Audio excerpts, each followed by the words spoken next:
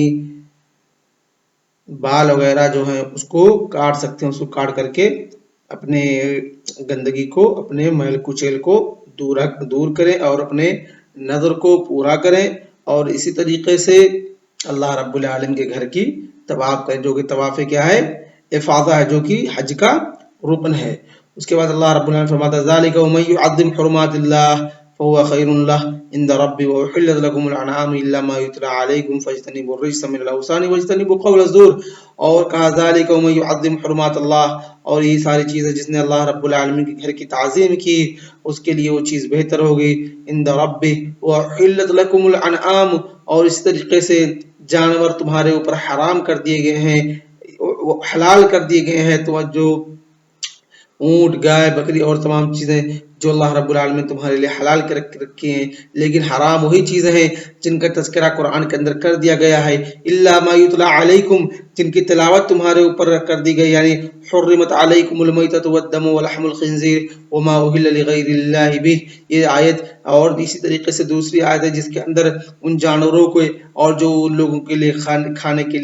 لیے حرام ہے، جن کا تذکرہ، جن کی تلاوت کر دی گئی قرآن کے اندر، جن کو قرآن کے اندر بتلا دیا گیا ہے، وہ تمام چیزیں کیا ہیں؟ حرام ہیں۔ فاجتنبوا الرجس من الاوثان، تو اے لوگوں بتوں کی پالیدگی سے اور ناپاکی سے آپ لوگ بچیں، واجتنبوا قول الزور، اور اسی طریقے سے جو جھوٹی بات ہے جن کو اللہ کے رسول صلی اللہ علیہ وسلم نے کیا کہا ہے؟ کبائر میں سے شمار کیا ہے، اور جو انسان کے ہلاک کا سبب بنتی ہیں، وہ 7 چیزیں جو اللہ کے رسول صلی اللہ علیہ وسلم نے گنائی تھی، اس میں سے ایک ہی جھوٹ بھی ہے، وَاجْتَنِبُوا قَوْلَ الزُّورِ، ایک ہی جھوٹی باتوں سے بچو، اللہ رب العالمین پر افطرا سے، اور اسی طریقے سے اللہ رب العالمین پر جھوٹ باندھنے سے بچو کہ اللہ رب العالمین کے پاس بیٹا بیٹی ہے، یا اللہ رب العالمین کے ساتھ اور کوئی معبود ہے جو اللہ رب العالمین کا پارٹنر اور شریک ہے، ان تمام جھوٹی باتوں سے لوگوں بچو۔ آج کا درس ہم اسی پر اکتفا کرتے ہیں، وصلی اللہ علی نبینا محمد وعلی آلہ وصحبہ اجمعین۔ السلام علیکم ورحمۃ اللہ وبرکاتہ۔